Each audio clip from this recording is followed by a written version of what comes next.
c'est la sourate An-Nas. Les hommes, n'est-ce pas? Oui, gloire à Dieu.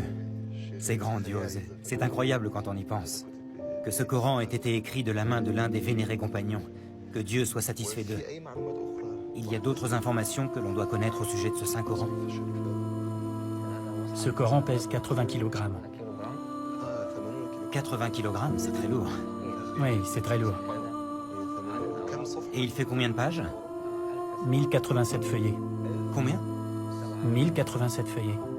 Ah.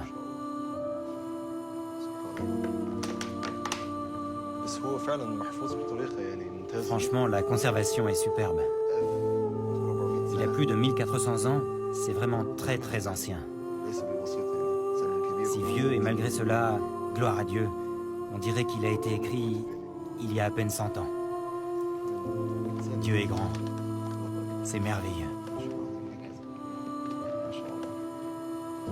On dit qu'il y a des taches de sang dans ce Coran.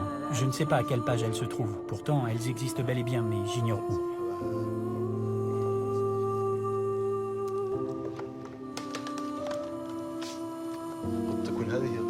Est-ce que ça pourrait être ça, les marques de sang?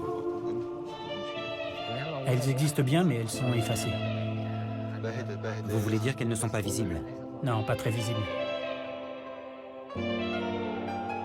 D'autres Corans, aussi volumineux et tachés de sang, sont répertoriés dans le monde musulman, à Istanbul et à Tachkent, en Ouzbékistan pour les plus connus.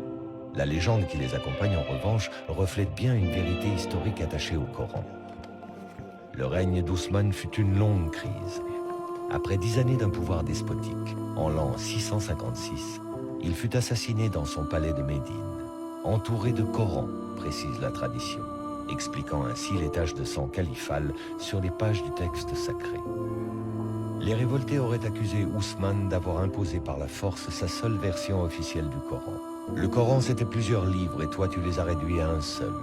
Allusion directe aux versions concurrentes d'Ali et de Ibn Masoud, détruites sur ordre d'Ousmane.